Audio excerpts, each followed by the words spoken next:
What happened inside that bookstore was something no one saw coming.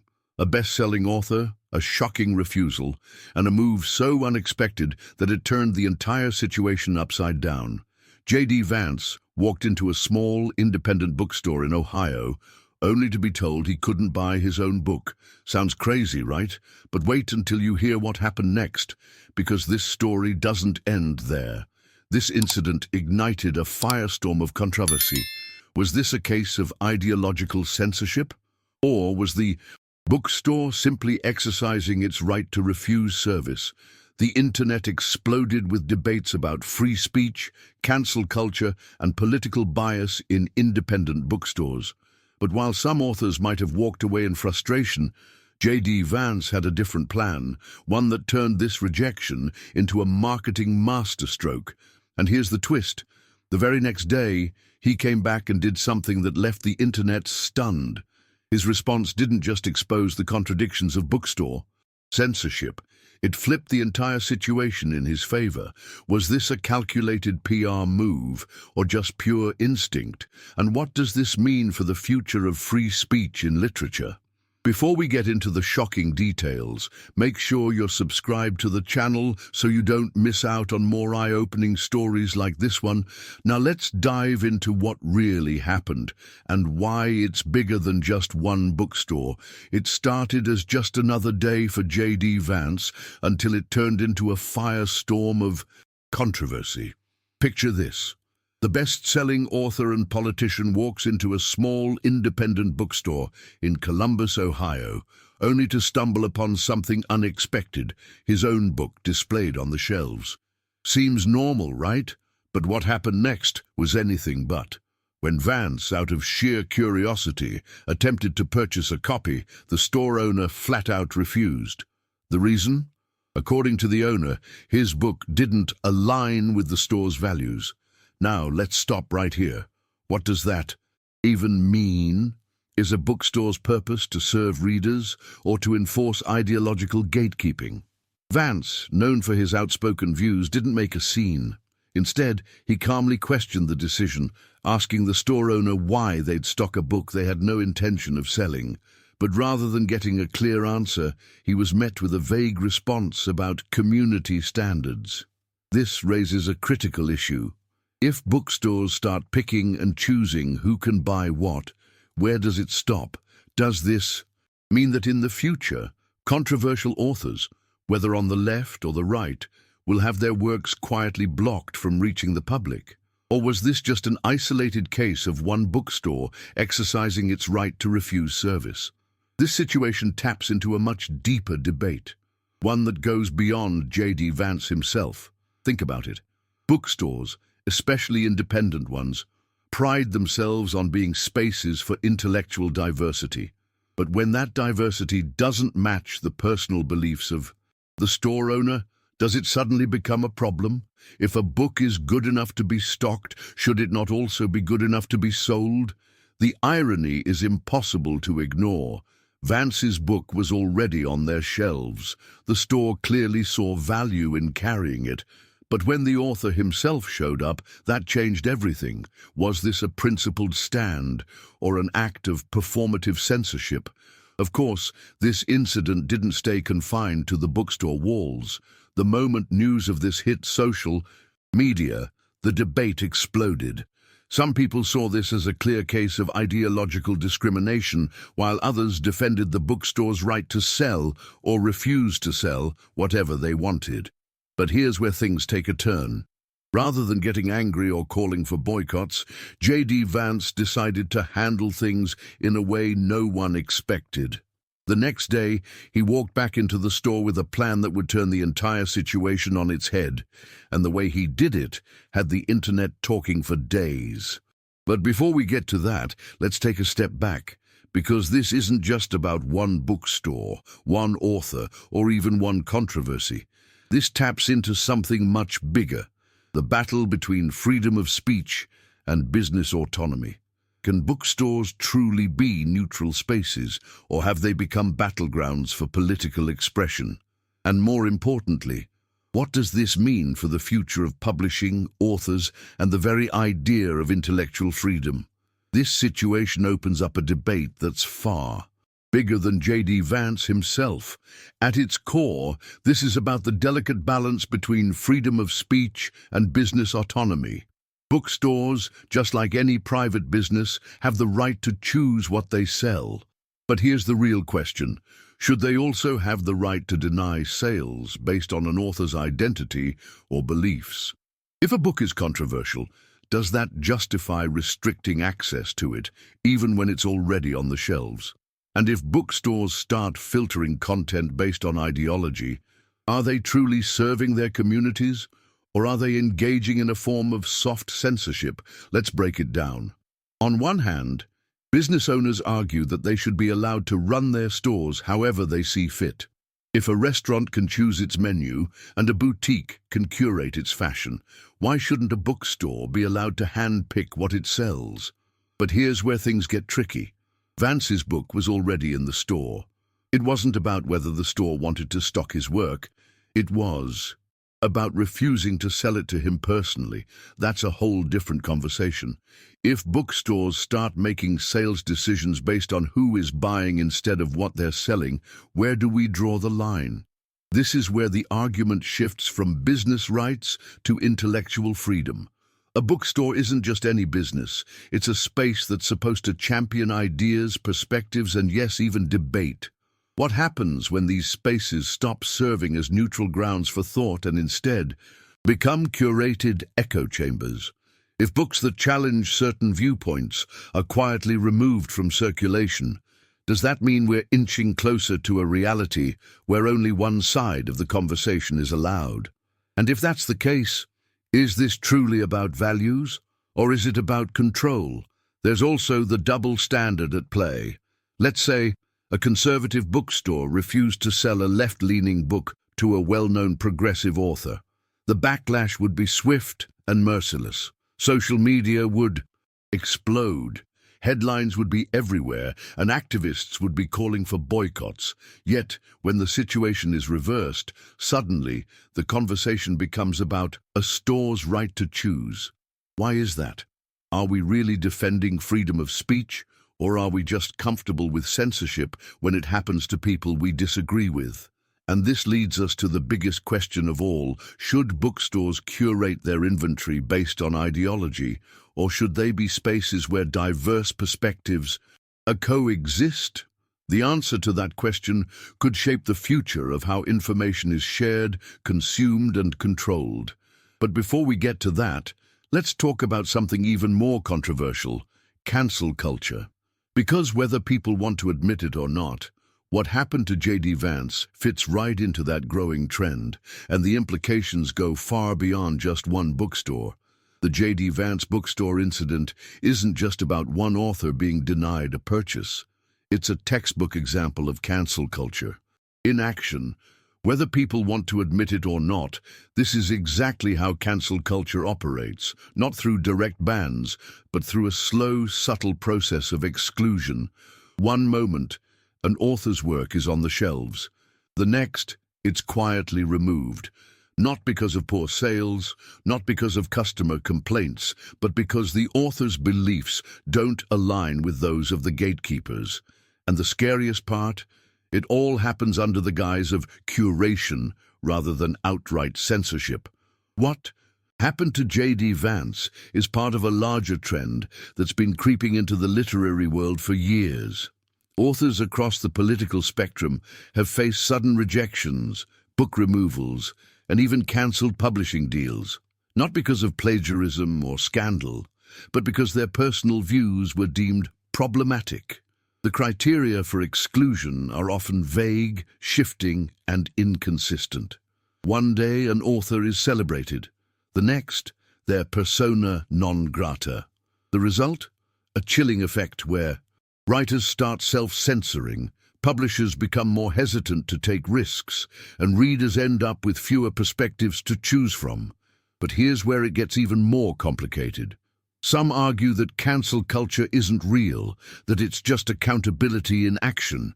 They claim that bookstores and publishers are simply responding to what audiences want. But is that really the case? When a store stocks a book but refuses to sell it, that's not about reader demand, that's about control. If an author's personal views are so controversial that they warrant exclusion, why was their book deemed worthy of shelf space in the first place? And if a reader wants to buy that book, why should the store owner have the power to override their choice? The irony is that these attempts to silence an author often backfire spectacularly. Every time a book is pulled, restricted, or blacklisted, it sparks curiosity. Readers who might never have paid attention before suddenly want to know what all the fuss is about. That's exactly what happened with J.D. Vance. By trying to push him out, this bookstore inadvertently made him the center of attention. Instead of disappearing, his story went viral. Instead of being silenced, his voice became even louder. And this brings us to the bigger question: where does this end? If bookstores, publishers, and media platforms can decide, based on ideology, not merit, who gets a voice and who doesn't, what happens to free expression?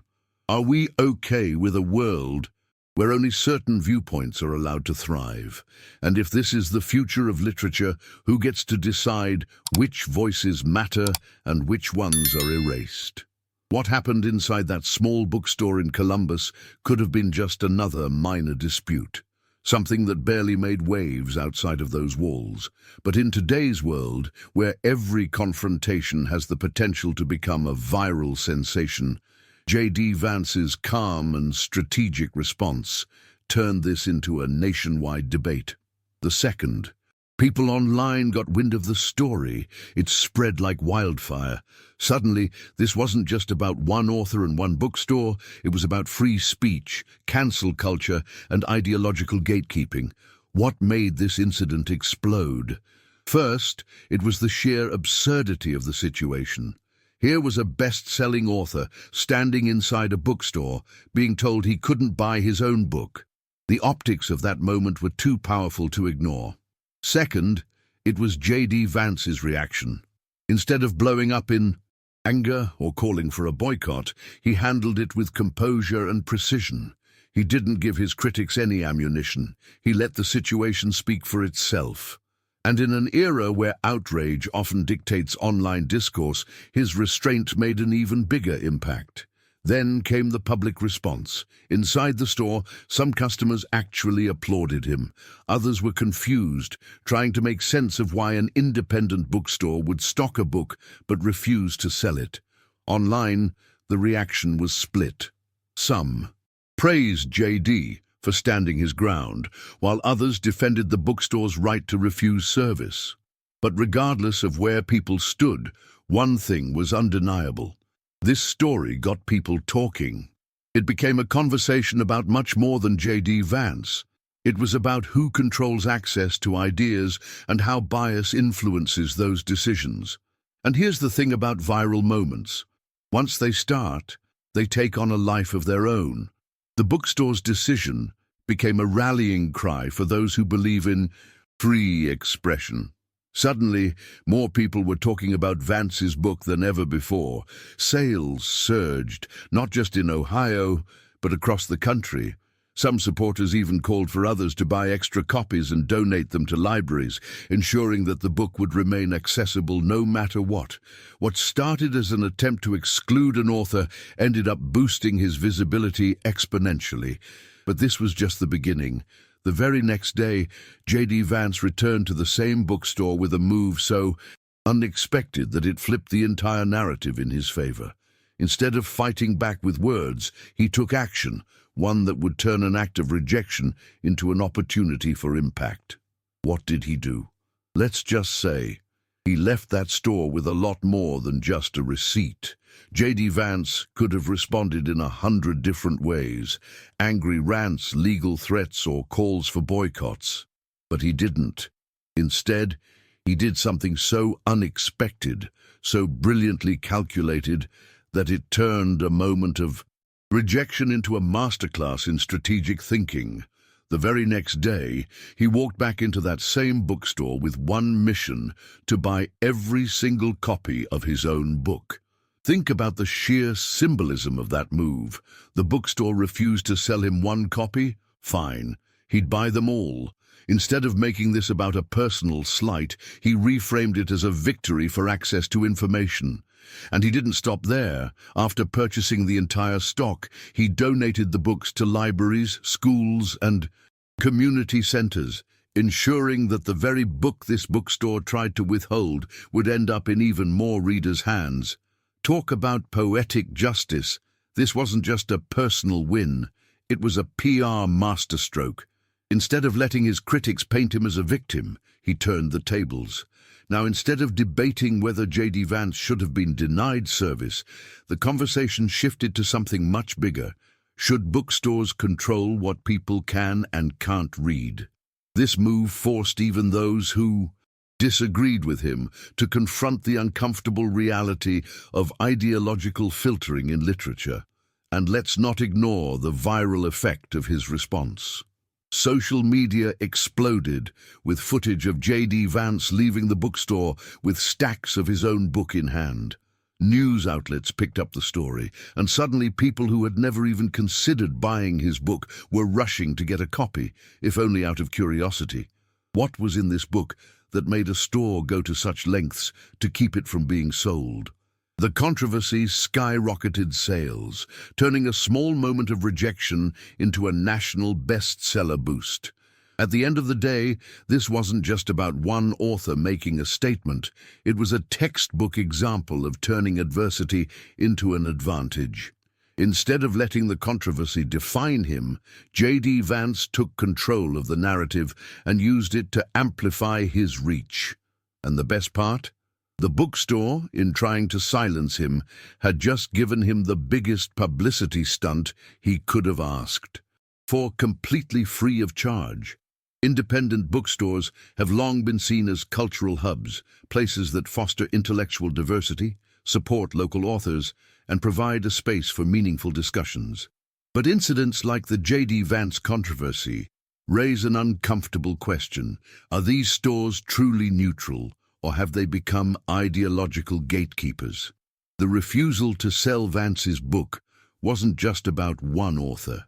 It exposed a deeper issue about how these spaces operate and whether they're really serving the full spectrum of readers. Here's the contradiction that no one wants to talk about. If a bookstore stocks a book but refuses to sell it to a particular customer, what does that say about its commitment to inclusivity? If they truly found the book objectionable, why carry it at all? This selective gatekeeping creates a dangerous precedent, one where a store's personal politics override the fundamental principle of providing access to literature. And if that becomes the norm, what happens to the idea of bookstores being places where all perspectives can coexist? Now let's flip the scenario. Imagine if a conservative-owned bookstore refused to sell a left-leaning book to a well-known progressive author. Would the defense of store owners can do what they want still hold up? Or would it be called out as blatant discrimination? The reality is, this isn't just about politics, it's about consistency. If bookstores claim to be champions of ideas, they can't pick and choose which perspectives deserve space based on ideological comfort. There's also the business risk that independent bookstores face when they take political stances this boldly. In an era where small bookstores are struggling to survive against major retailers and online giants, can they afford to alienate customers by making purchasing decisions based on personal ideology? The truth is, many independent bookstores rely on their reputation as open-minded spaces to keep foot traffic coming in. But when they start filtering books based on belief systems, they risk turning away readers who might otherwise support them. So, where does this leave us? Should bookstores reflect the beliefs of their owners, or should they be neutral platforms for intellectual exploration? And if bookstores can now decide, based on who the buyer is, what they're allowed to read, are we really as free-thinking as we like to believe? This incident doesn't just expose the bias of one bookstore, it raises the alarm about a much bigger trend happening across the literary world. And that leads us to the next question. Was J.D. Vance's response a stroke of marketing genius or just a genuine reaction? Was J.D. Vance's response a spontaneous act of defiance, or was it a brilliantly calculated marketing move? That's the question that has everyone talking. On the surface, it looked like a moment of personal conviction, an author standing up for himself after being publicly dismissed. But the way he handled it, the way he flipped the script and turned the controversy into an opportunity, has led some to believe this was more than just a reaction. It was strategy. Think about it. Instead of responding with anger or calling for boycotts, he chose a symbolic act, buying every copy of his own book and donating them to libraries. That decision had multiple layers of impact. First, it made him look like the bigger person. Rather than fighting negativity with negativity, he took a productive approach. Second, it ensured that the book reached even more readers, many of whom may not have even considered picking it up before. And third, it created a perfect PR moment, one that would inevitably go viral and boost his visibility. This isn't the first time an author has used controversy to their advantage. Many high-profile figures have seen their book sales skyrocket after facing public backlash. In fact, sometimes the best thing that can happen to a book is for someone to try and suppress it. People are naturally curious about banned, censored, or restricted content. The moment you tell the public they shouldn't read something, it becomes the one thing they want to read. Vance, whether intentionally or not, tapped into that instinct perfectly. And let's not forget, he's a politician. Politicians understand the power of optics, the value of perception, and the way narratives can be shaped. The way this unfolded felt almost too perfect, like it was designed to maximize attention while allowing him to stay calm, composed, and in control. Even his critics had to admit, if this was a PR stunt, it was executed flawlessly. But here's the real takeaway. Does it even matter? Whether his response was genuine or strategically planned, the end result is the same. His book got more attention than it ever would have otherwise. The controversy fueled discussion about cancel culture, free speech, and ideological bias. And most importantly, he walked away from the situation stronger than before. At the end of the day, this was a case study in how to turn bad press into an advantage. And in the age of social media, that's a skill that can make or break public figures. Now, after everything we've uncovered, the real question is, was J.D. Vance's response a stroke of genius or just a lucky break? Did he masterfully flip the controversy in his favor, or was this just an organic moment that spiraled into something bigger? And more importantly, what does this mean for the future of free speech, bookstores, and cancel culture? I want to hear your thoughts. Do you think the bookstore was right to refuse the sale, or was this a clear case of ideological censorship? Drop your opinion in the comments below. Let's get this debate going, because trust me, this is one conversation that's far from over. And if you love breaking down stories like this, make sure to like this video, subscribe to the channel, and turn on notifications so you never miss an update. Oh, and if you think this controversy was wild, you need to check out this next video, because what happens in it might just change the way you see the world. Click here, and I'll see you over there.